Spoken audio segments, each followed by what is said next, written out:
దేవుని బిడ్డలారా, యెషయా గ్రంథము 7వ అధ్యాయము 14వ వచనం.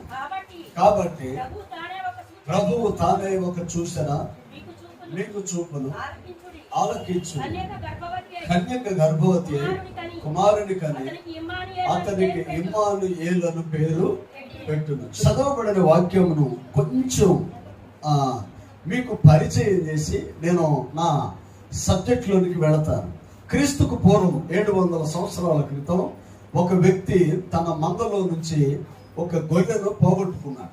ఆ గొర్రెను వెతుకుతున్న ఆ క్రమంలో అతను ఏం చేస్తున్నాడంటే తన చేత ఉన్న రాళ్లను ఇసురుతూ కేకలు పెడుతున్నాడు. అంటే తన అలికిడి ఎక్కడన్నా ఉందేమోనని వెతుకుతూ రాళ్ళు ఇసురుతున్నాడు. ఆయన ఇసిన రాళ్లలో ఒక రాయి వింత శబ్దం వచ్చింది. తను ఆ వెంటనే ఆ యొక్క ప్రాంతానికి వెళ్ళాడు. ఆ రాయి ఎక్కడ తగిలిందో ఆ వింత శబ్దం ఏంటో అని చెప్పేసి అక్కడికి వెళ్ళి ఆ యొక్క దాన్ని చూసి అక్కడ పరిశీలన చేయగా ఆయనకి 2 కుండలు కనబడ్డాయి. అంటే ఆయన ఇసిన రాయి ఆ కుండకు తగిలింది. ఆ కుండను తీసుకొచ్చి పూర్వకాలం ముందు సంతలు ఉండేవి, ఆ సంతలో పెట్టి అమ్ముతూ ఉన్నారు. అమ్ముతూ ఉండగా ఒక సదవరి లేక జ్ఞానము కలిగిన వ్యక్తి అక్కడ ఆగి ఈ కుండలు నాకు ఇస్తావా అని అడిగాడు. అడిగితే ఇప్పుడు దేవుని బిడ్డారా చాలా ఎక్కువ రేటు చెప్పాడు. అయినా కూడా ఆయన ఏం చేశాడంటే ఆ వెల కట్టి ఆయన కొనుక్కొని వాటిని తీసుకొని వెళ్ళి ఇంటికి వెళ్ళి వాటిని ఓపెన్ చేసి చూసినప్పుడు అందులో గ్రంథపు చుట్టలు రాయబడి కుండల్లో ఉన్నాయి. ఆ కుండల్లో ఉన్నాయి. వాటిని తీసుకొచ్చి వాటిని తర్జుమా చేసి చదివగా దేవుని బిడ్డారా యెషయా గ్రంథము అది. యెషయా గ్రంథపు చుట్టలు చుట్టుబడి కుండలో పెట్టి తాసి అతను ఎవరు చేశారో తెలియదు. ప్రియ దేవుని బిడ్డలారా పెట్టేసి అవి విడిచిపెట్టారు. అయితే కాలగమనంలో ఒక గొర్రెల కాపరి వాటిని వెతుకుతున్న సమయంలో కుండల లోపల చూసినట్లయితే లిఖితమైన గ్రంథపు చుట్టలు కనబడినవి. అవే యెషయా గ్రంథం. యెషయా నీతిమంతుడు. యెషయా పెద్ద ప్రవక్తలలో ఒక ప్రవక్త. అతడు ఎన్నో సంవత్సరాలు అలా ఉండగా రాజు అయిన ఉజ్జియా మృతి నొందిన సంవత్సరం మందు ఆయన పరలోకము వైపు ఆయన చూశాడు. అంటే అక్కడ దేవుని దూతలు దేవుని స్తుతిస్తూ ఉన్నారు. అది దేవుడు పరిశుద్ధుడు పరిశుద్ధుడు పరిశుద్ధుడు అని ప్రియ దేవుని బిడ్డారా వేవేల దూతలతో పరలోకము స్తుతింపబడుతూ ఉంది. ఆ స్తుతి ఎలా ఉందంటే ఆ స్తుతుల నాదానికి ప్రియ దేవుని బిడ్డారా పరలోకపు గడప కమ్మెలు పునాదులు వణుకుతున్నవి అంటాడు. ఆ స్థుతుల మధ్యలో యెషయా పరలోకమును చూసినప్పుడు ఆ ధ్వని, ఆ పరిశుద్ధత, ఆ తేజో మహిమ, ఆయన యొక్క ప్రియ దేవుని బిడ్డలారా మూర్తిభవించిన స్వభావాన్ని చూసి ముగ్ధుడైపోయి తన వైపు తాను చూసుకున్న ఆ సమయంలో తనకు అర్థమైంది ఏంటంటే నేను పరిశుద్ధుని కాదు. తనకు అర్థమైపోయి కింద పడి ఏడుస్తూ ప్రభువా నేను పరిశుద్ధుడిని కాదు, నీ పరిశుద్ధత నాకు కావాలి నాయన అని అంటూ ఆయన ఏమంటాడంటే నీ పరలోకము నుంచి ఒక దేవదూతను పంపించి ఆ పరలోకపు అగ్నిని తీసుకొచ్చి నా పెదాలను కాల్చు, అప్పుడు నేను పరిశుద్ధపరచబడతాను అని అంటాడు. తనకు అర్థమైపోయింది తన పెదాలు పరిశుద్ధంగా లేవని. మరి ఎలాగా పరిశుద్ధుడిగా మార్చగలడు? ఎలాగా ఆ యొక్క పెదాలు పరిశుద్ధపరచబడతాయి అంటే తనకి ఏమర్థమైందంటే ఈ భూ సంబంధమైనది ఏది కూడా తన యొక్క పెదాలను పరిశుద్ధపరచలేదు. అందుకని ఆయన అంటాడు ప్రభువా పరలోకము నుంచి కారును పంపించి నా పెదాలను కాల్చు అంటాడు, కడగమనడు. జాన్ వెస్లీ ప్రార్థనలో అంటాడు ప్రభువా నన్ను కాల్చు, తుప్పు పట్టనియొద్దు అని అంటాడు. అంటే దేవుని బిడ్డలో మండుతూ ఉండాలి, దేవుని బిడ్డలో రోషం కలిగి ఉండాలి, దేవుని బిడ్డలో పరిశుద్ధంగా ఉండాలి, దేవుని బిడ్డలో వాక్యానుసారంగా ఉండాలి. దేవుని బిడ్డలు దేవుని యొక్క ప్రత్యక్షతను చూడాలి అంటే అది పరలోకపు పరిశుద్ధత మనకి కావలసిన వారై ఉన్నారు. ఆయన పడిపోయి ఏడుస్తున్న ఆ కాల గమనంలో ప్రియ దేవుని బిడ్డలారా పరలోకము నుంచి ఒక స్వరం వినబడుతుంది, నేను ఎవరిని పంపిద్దానా, నా నిమిత్తము ఎవరు వెళ్ళెదరు. ఈ మాట ప్రియ దేవుని బిడ్డలారా 2003వ సంవత్సరం జింకర గ్రౌండ్ లో నేను ఒక మీటింగ్ లో ఉన్నాను. ఒక దైవ సేవకుడు ప్రార్థన చేస్తున్నాడు. నాకు బైబిల్ కాలేజ్ అయిపోయింది, అభిషేకం అందుకున్నాను, సేవ పిలుపు కోసం నేను ఎదురు చూస్తూ ఉండగా ఒక అభిషక్తుడైన దైవ సేవకుడు ఉద్వేగ పూరితమై ఆత్మాభిషేకముతో ప్రవశిస్తున్న మాట, నేను ఎవరిని పంపెదను, నా నిమిత్తము ఎవరు వెళ్తారు అంటే, యేసయ్యా ప్రభువా నన్ను పంపు. ఆ రోజున నేను ఆ దైవ సేవకుడు కాలింగ్ ఇచ్చాడు, నేను ఎవరిని పంపుతాను, నా నిమిత్తం ఎవరు వెళతారు అన్నప్పుడు నేను కుర్చీలో కూర్చోలేకపోయాను, లేచాను. ఆయన ఆల్టర్ కాలుకి దగ్గరికి వెళ్ళిపోయాను. నా హృదయం మీద దేవుని ఆత్మ నన్ను దర్శించింది. నేను నిలవలేకపోతున్నాను. ప్రభువా నీ పరిచర్యకి నేను వెళతాను. దేవుని బిడ్డ, నా మాటలు చాలా జాగ్రత్తగా గమనించాను. ఆ ఆల్టర్ కాలింగ్ స్వీకరించాను, పరిశుద్ధపరచబడ్డాం, నీతిగా మార్చబడ్డాం. ఈ రోజున ఇక్కడ వరకు ఆ ప్రార్థనే నడిపించింది. దేవుని బిడ్డ, నా మాటలు చాలా జాగ్రత్తగా గమనించండి. ఈ యొక్క యెషయా ఉజ్జియా దగ్గర అణిగి ఉన్నాడు, ప్రార్థనలో ఉన్నాడు, అవకాశం కోసం ఎదురు చూస్తూ ఉన్నాడు. ఆ సమయంలో దేవుని యొక్క ప్రత్యక్షత ఆయనకు అర్థమైంది. అర్థమైన తర్వాత 6వ అధ్యాయము చివరి వచనాలు ఒక్కసారి చూడండి.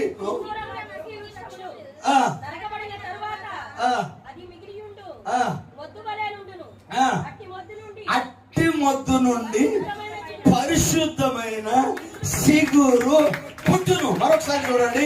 సింధూర మస్తకి వృక్షము నరకబడిన తర్వాత అది మిగిలియుండు మొద్దు వలె ఉండును. అట్టి మొద్దు నుండి పరిశుద్ధమైన సిగురు పుట్టును. దేవుని బిడ్డారా, ఎప్పుడైతే యెషయా పరలోకమును చూశాడో, ఎప్పుడైతే ఆయన అగ్నితో పెదాలు కాల్చబడ్డాయో, అప్పుడు పరిశుద్ధుడయ్యాడు, నీతిగా మార్చబడ్డాడు. దేవుని బిడ్డారా, చాలా జాగ్రత్తగా గమనించండి. 2025 సంవత్సరాల క్రితము యెరూషలేము కల్వరి కొండ మీద ఒక సిలువను నాటారు. అది అప్పుడు నాటిన ఆ మొదటి సిలువ కాదు. అది మొదటి సిలువ కాదు. యేసు ప్రభువుకి 12 సంవత్సరాల వయసు ఉన్నప్పుడు, ప్రియ దేవుని బిడ్డలారా, ఎట్ అ టైం రాజు, ప్రియ దేవుని బిడ్డలారా, 2000 మందికి సిలువ శిక్షను వేసి వీధుల్లో కర్రకు కట్టి వాళ్లను సిలువేసి చంపారు. ప్రపంచ దేశాలలో ఉన్న మరణ శిక్షలలో భయంకరమైనది సిలువ మరణం. ఆ మరణాన్ని యేసయ్య ఆహ్వానించాడు, మరణించాడు. దేవుని బిడ్డలారా, కల్వరి అంటేనే సమాధుల దొడ్డి.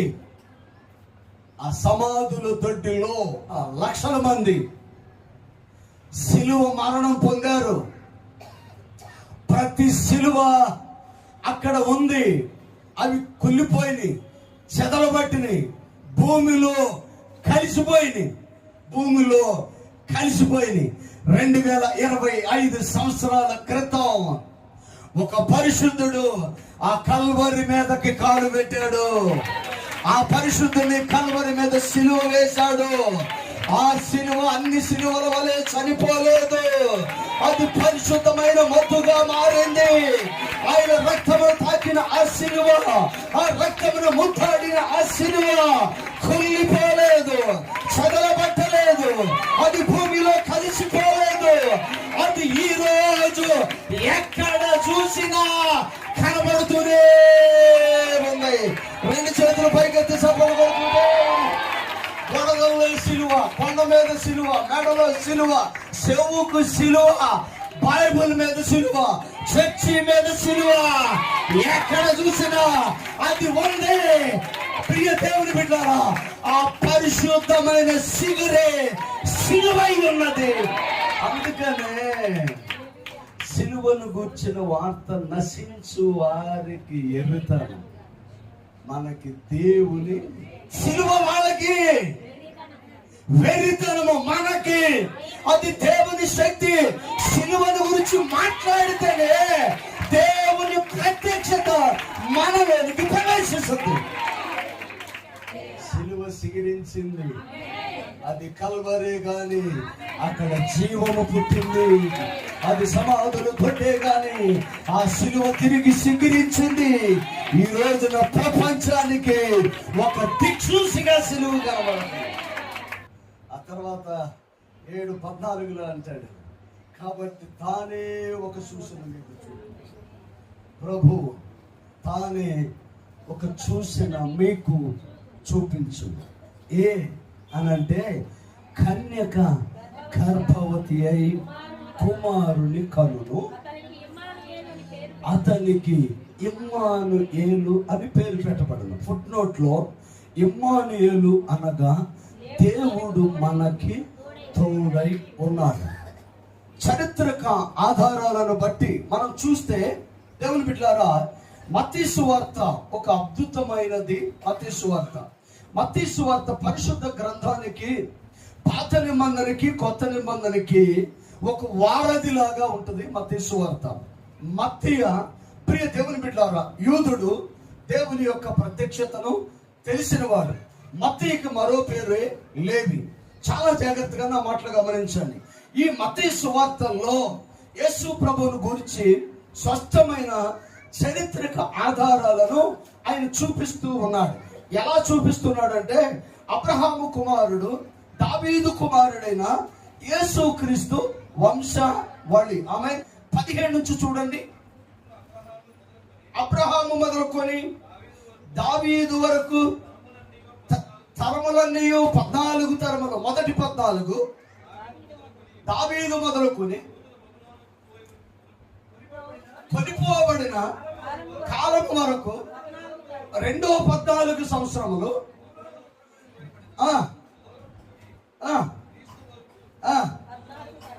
14 తరములు. 14 సంవత్సరాలు కాదు, తరము అంటే చాలా జాగ్రత్తగా మనం. తరము అంటే ఒక జాతి జన్మించినప్పుడు ఆ జాతి ఎన్ని సంవత్సరాలు అయితే ఉంటుందో అన్ని సంవత్సరాలను కలిపి ఉండేదే ఒక తరము అంటారు. మీకు ఇంకా కొంచెం క్లియర్ గా అర్థం కావాలి అంటే, ఇప్పుడు ప్రజెంట్ మనిషి సగటున 100 సంవత్సరాలు బ్రతికువాడు అని అనుకో, దాన్ని ఒక తరము అని అంటారు. ఆ సంవత్సరంలో ఇప్పుడు దేవుని బిడ్డలారా 500, 700, 800, 960 సంవత్సరాలు కూడా మెతుషాల బ్రతికినట్లుగా బైబిల్ చెప్తా ఉంటది. అలాగే చూసుకుంటూ వెళితే 14 తరాలు అంటే మొదటి 14 తరాలు ఎప్పుడు దావీదు నుంచి, అబ్రహాము నుంచి దావీదు వరకు 14 తరాలు. దావీదు నుంచి ప్రియ దేవుని బిడ్డల యెకొన్యా వరకు 14 తరాలు. అలాగే ఇశ్రాయేలీయులు బబులోనికి తీసుకొని పోయినది మొదలుకొని యేసు ప్రభు పుట్టుక వరకు 14 సంవత్సరాల తరములు, అంటే 42 తరాలు ఈ చరిత్ర. ఆమె 42 సంవత్సరాలు కాదండి, 42 సంవత్సరాలు కాదు, 42 తరాల చరిత్ర ఇది. అంటే యేసు ప్రభు చరిత్రక పురుషుడు. అంటే యూదులు చరిత్రకు ఎంత ప్రాధాన్యత ఇస్తారు అంటే, ప్రియ దేవుని బిడ్డలారా, యేసు ప్రభు ఎక్కడి నుంచి వచ్చాడో ఆయన మాట్లాడతాడు. అబ్రహాము మొదలుకొని యేసు ప్రభు వరకు తరములన్నీ కూడా 42 తరములలో 42 తరాల తర్వాత యేసయ్య కన్య అయిన మరియకు పుట్టాడు. ఇక్కడ ఒక్క విషయం మీకు అర్థం కావాలి. ఇక్కడ ఏమంటాడంటే 18 యేసుక్రీస్తు జననం ఏమనగా అని అంటాడు. చూడండి, ఏమనగా ఆయన తల్లి అయిన మరియ యేసోబునకు ప్రదానము చెయ్యబడింది. ఏనండి, తల్లి అయిన మరియ యోసేపుకు ప్రదానము చెయ్యబడింది. కన్యక కదా, కన్యకకే ఆయన పుట్టాలి కదా, ప్రదానం చేయటం ఏంటి, పెళ్లి సంబంధం మాట్లాడుకోవటం ఏంటి, బిడ్డ పుట్టడం ఏంటి, ఇది అర్థం కావాలి. దేవుని బిడ్డలారా, ప్రధానము చేయబడిన తర్వాత దేవుని యొక్క పరిశుద్ధాత్మ వలన గర్భము దాల్చింది. ఎందుకు ప్రధానము చేయబడిన తర్వాత గర్భం దాల్చిందంటే, ప్రధానము చేయబడక ముందే గర్భం దాలిస్తే రాళ్లతో కొట్టి చంపేయాలి. ఎందుకు ప్రధానము చేయబడిందంటే, ధర్మశాస్త్రానుసారంగా నైతే ఆమెను రాళ్లతో కొట్టి చంపేయాలి. అది ప్రధానం. ప్రదానం చేయబడింది కనుక రైట్ ఉంది. ఆమె ఫస్ట్ వన్ ప్రదానము చేయబడింది కనుక రైట్ ఉంది. రెండో రీజన్ ఒకటి ఉంది.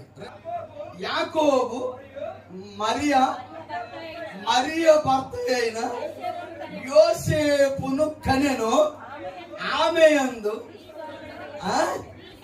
క్రీస్తు అనబడిన యేసు పుట్టాడు. ఇక్కడ చిన్న లింక్ మీకు అర్థం కావాలి. 16 క్లియర్గా నేను చదువుతాను. యాకోబు మరియ భర్త అయిన యోసేపును కనెను.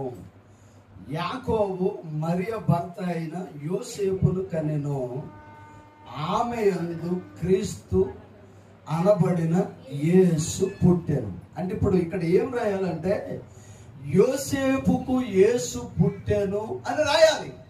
కానీ ఇక్కడ ఏమంటాడంటే ఆమె యందు యేసు పుట్టెను. అంటే ప్రియ దేవుని బిడ్డలారా, యేసు ప్రభువుకి ప్రధానము యోసేపు మరియలకు చేయబడిన తర్వాత అది చట్ట ప్రకారం రీజన్ అయింది కనుక దేవుని యొక్క పరిశుద్ధాత్మతో గర్భం దాల్చినను ఆమెను రాళ్లతో కొట్టి చంపకుండా ఉండటం కోసమే ప్రధాన కార్యక్రమాన్ని జరిగించాడు. మొదటి వన్. రెండవది ఏంటంటే అబ్రహాము నుంచి ఈ 42 తరాలలో చివరి వాడు యోసేపు, యాకోబు కుమారుడైన యోసేపు. యోసేపు కుమారుడైన యేసు కాదు, యోసేపుకు ప్రధానము చేయబడిన మరియకు పుట్టిన వాడు యేసయ్య. 19 నుంచి యోసేపు నీతిమంతుడు. చాలా జాగ్రత్తగా గమనించాడు. మరియమును ఉద్దేశించి పరిశుద్ధాత్మ దేవుడు మాట్లాడతాడు, దయాప్రాప్తురాలా నీకు శుభము అని మాట్లాడతాడు. యోసేపు దేవుని బిడ్డలారా, ప్రధానము చేయబడిన మరియేమో దయాప్రాప్తురాలు, యోసేపేమో నీతిమంతుడు. చూసారా దేవుని ప్రణాళిక ఎలా ఉండదు. ఆయనేమో నీతిమంతుడు, ఈమె పరలోకములో దయాప్రాప్తురాలని పేరు పొందింది.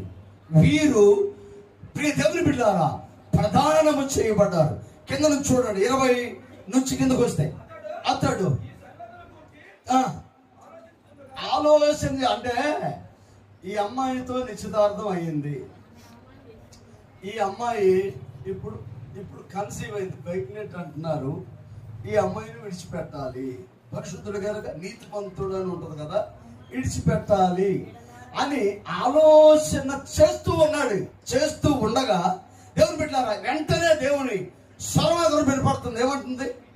ఇదిగో ప్రభు దూత స్వప్నమందు అతనికి ప్రత్యక్షమై, దావీదు కుమారుడు అయిన యేసు నీ భార్య అయిన మరియను చేర్చుకొనుటకు నీవు భయపడకుము, ఆమె గర్భము ధరించినది పరిశుద్ధాత్మ వలన మాత్రమే. సపట్ల కొడుతూ దేవుని బిడ్డల క్లియర్ అయిపోయింది. అంటే ఈ 42 తరములలో ఆయన దేవుని యొక్క ప్రత్యక్షతను కొనసాగిస్తూనే ఉన్నాడు. అబ్రహాముకి వాగ్దానం చేశాడు, నీ సంతానాన్ని నేను దీవిస్తాను అని. ఆ వాగ్దానము యోసేపు దేవుని బిడ్డారా యేసయ్యలో నెరవేరుతూ వచ్చింది. 22 చూడండి, 22.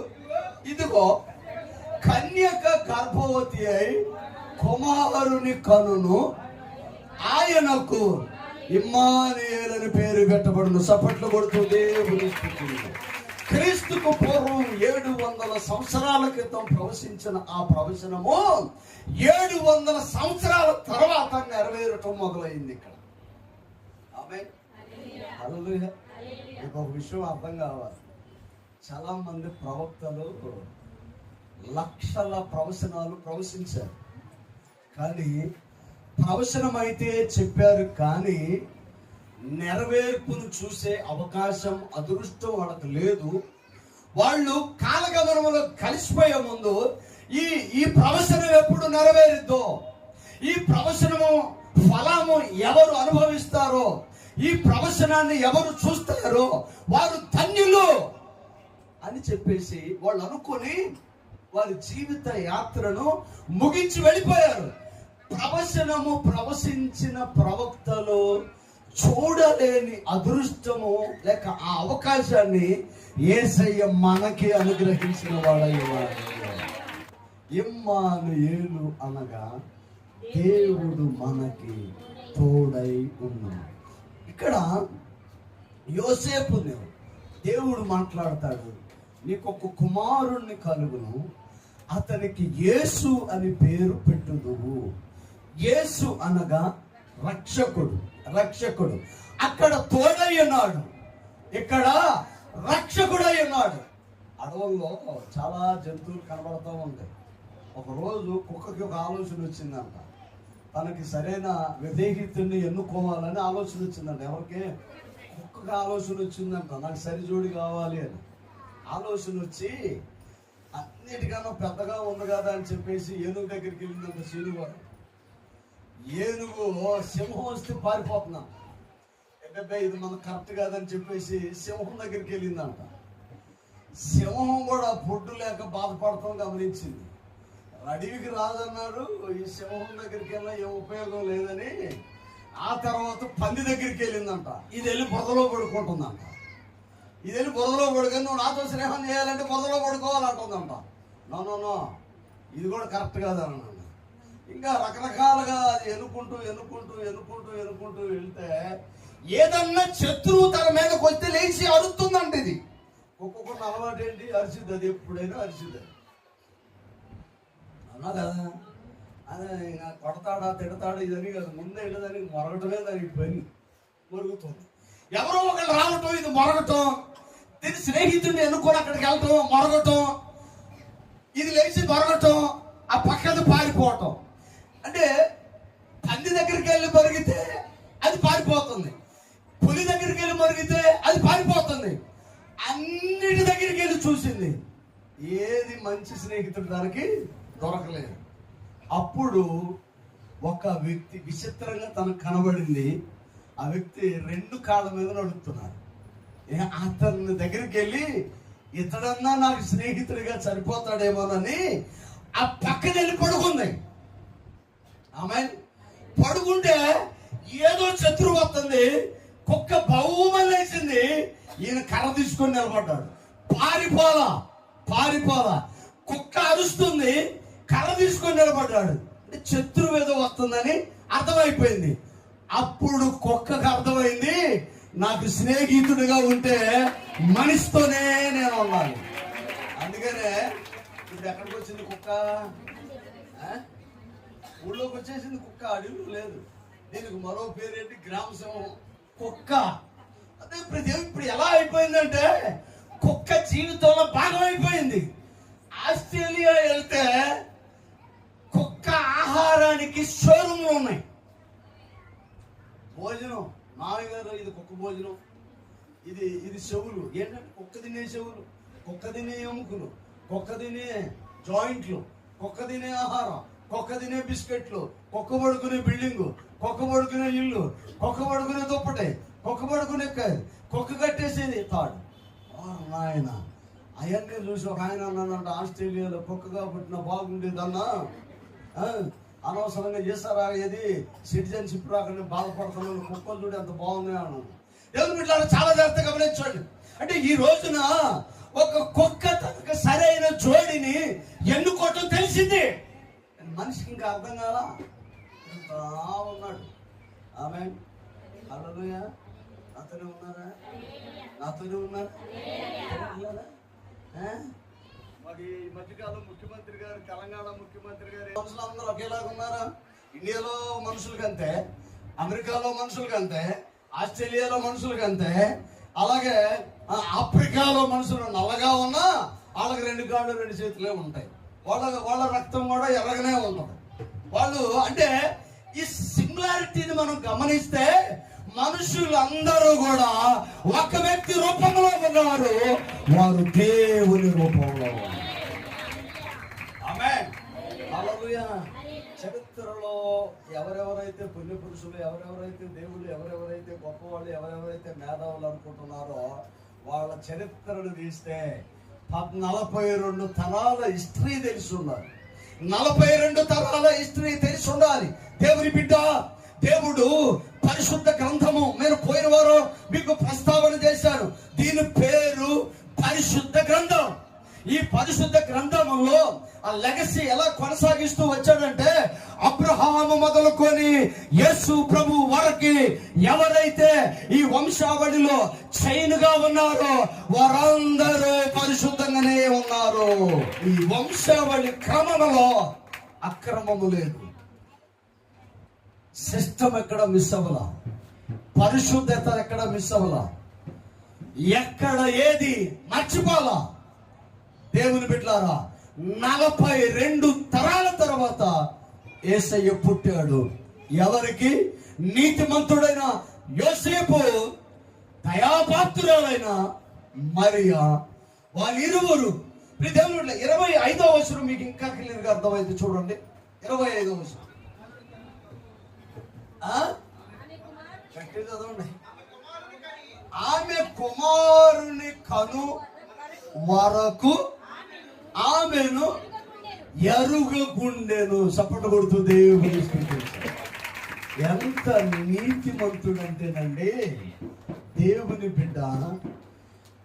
యేసు ప్రభు పరిశుద్ధాత్మతో గర్భము ధరించబడ్డాడు అని దేవుని దూత ఎప్పుడైతే యోసేపుకు చెప్పిందో ఆ రోజు నుంచి ఆమెను కాపాడుతూ వచ్చాడు, కానీ ముట్టుకోలేదు. అతడు నీతిమంతుడు. దేవుని బిడ్డ, నా మాటలు చాలా జాగ్రత్తగా గమనించాలి. 3 విషయాలు నెరవేర్పు కోసం యేసయ్య ఈ లోకానికి వచ్చాడు. మొదటిది, అబ్రహాము కుమారుడు. ఆదికాండం 12వ అధ్యాయంలో ఏ వాగ్దానం అయితే అబ్రహాముతో నిబంధన చేశాడో దాన్ని నెరవేర్పుగా దేవుడు యేసయ్యను ఆయన సంతాన రక్షణార్థమై మనకి అనుగ్రహించాడు. మొదటిది. రెండోది, ప్రియ దేవుని బిడ్డలారా, యూదులు అందరూ అంగీకరించేది మోషే ధర్మశాస్త్రాన్ని, మోషే పద్ధతులు, మోషే నియమములు, మోషే కట్టడలను అనుసరిస్తారు. వాటిని నెరవేర్చడం కోసం ధర్మశాస్త్రాన్ని ఆయనలో ఇముడ్చుకున్నవాడు యేసయ్య. మూడోది, ఇమ్మానుయేలు అనగా దేవుడు మనకి తోడై ఉన్నాడు. దేవుని బిడ్డ, నువ్వు నిరాశలో ఉన్నా, ఒంటరితనంలో ఉన్నా, రోగంలో ఉన్నా, అప్పులో ఉన్నా, బలహీనతలో ఉన్నా, భయములో ఉన్నా, ఆటంకములో ఉన్నా, నీకు తోడుగా ఉండేది యేసయ్య. ఇమ్మానుయేలు అనగా మనకి తోడై ఉన్నాడు. దేవుని బిడ్డలారా, ఒక కుక్కకు తెలిసింది తను నిలబడినప్పుడు తనకు తోడుగా ఎవరు నిలబడతారు అని ఎన్నుకొని మనిషితో పాటుగా గ్రామంలోనికి వచ్చింది. గ్రామ సింహముగా పిలువబడుతుందని. కానీ ఈ రోజున చాలా మంది దేవుడు అర్థం కాక, దేవుళ్ళు ఉన్నారు అనుకొని ఏదేదో చేస్తూ ఉన్నారు. యేసు పుట్టుక కారణ జన్ముడైన ఆయన పరిశుద్ధుడు. క్రిస్మస్ లో ఆయన ఉన్నారు. దేవుని బిడ్డ, ఈ 4 సువార్తలు, మత్తయి సువార్త, మార్కు సువార్త, లూకా సువార్త, యోహాను సువార్త, ఈ 4 సువార్తలు దేవుని బిడ్డలారా, ఈ లోకానికి 4 దిక్కులు, భూమి మీద 4 దిక్కులు ఒక దిక్కునే చూపిస్తాయి. పరిశుద్ధ గ్రంథములో 4 సువార్తలో ఒక్క వ్యక్తినే చూపిస్తాయి. అది యేసయ్య అయి ఉన్నాడు. ఇంకేం ఆధారాలు కావాలి? దేవుని బిడ్డ, నా మాటలు చాలా జాగ్రత్తగా గమనించండి. అలాంటి యేసయ్య పుట్టిన నెల ఈ డిసెంబర్ నెల ఉంది. క్రిస్మస్ ఉందా? క్రిస్మస్ చేయొచ్చా? క్రిస్మస్ ఎప్పుడు? దేవుని బిడ్డలారా, యేసయ్య పుట్టాడు గనక క్రిస్మస్ ఉంది. క్రిస్మస్ ఉంది గనక దానిని మనము ఆచరిస్తాం. ఆ పండుగను ఆశీర్వాదకరంగా జరిపించుకుంటాం. యేసయ్య దగ్గరికి వస్తే మరొక ఆరాధన అవసరం లేదు. యేసయ్య అన్నిటికీ సరిపోయినవాడు. చాలిన దేవుడవు యేసు, చాలిన దేవుడవు, నాకు చాలిన దేవుడవు నీవే, నా స్థానములో నీవే.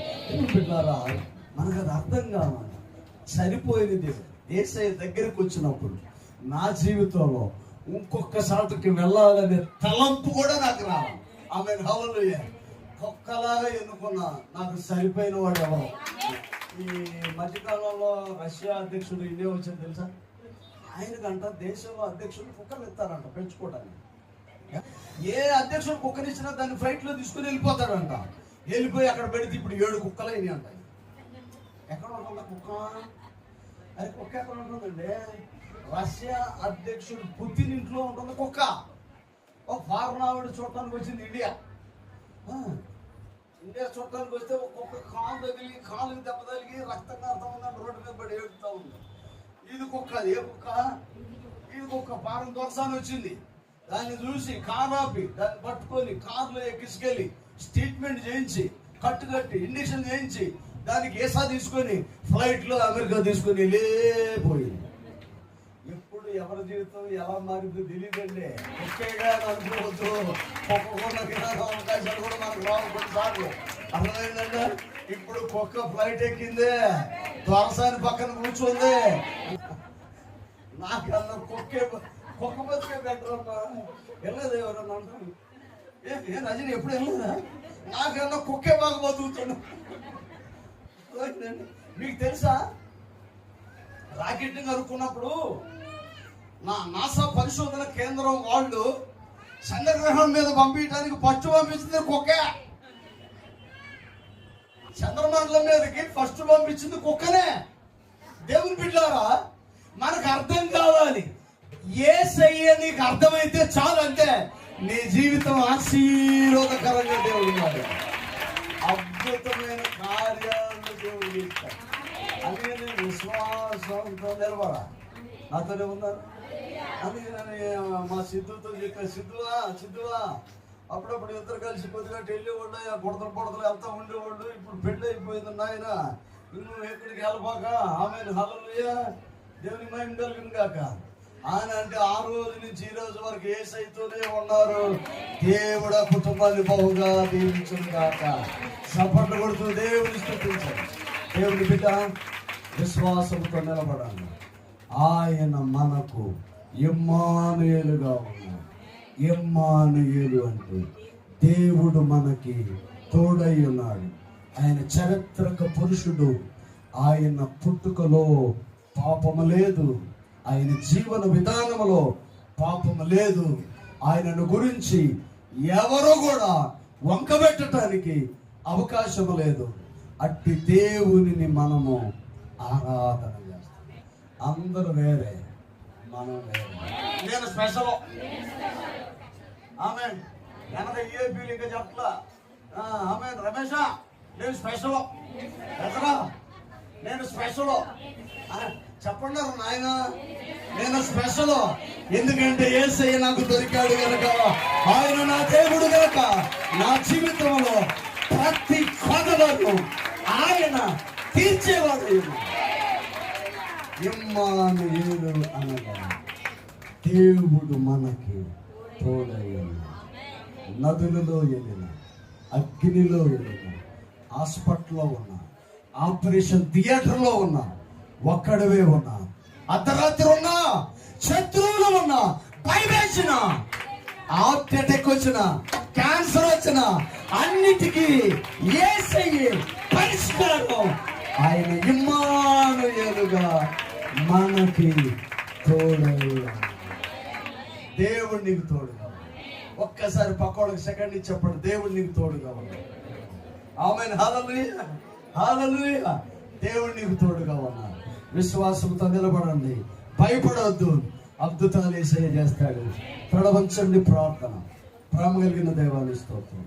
చారిత్రక పురుషుడు అని, చరిత్రలో నీ కార్యాలు ఉనికిని మాకు తెలియజేసేవని, 42 తరాల హిస్టరీలో అబ్రహాము మొదలుకొని దేవా యేసయ్య వరకు 42 తరాలలో ఎక్కడా కూడా పరిశుద్ధతను మిస్ అవ్వకోకుండా కన్య మరియకు పుట్టిన దేవుడవు నీవు, మాకు సరిపోయిన వాడవు యేసయ్యా.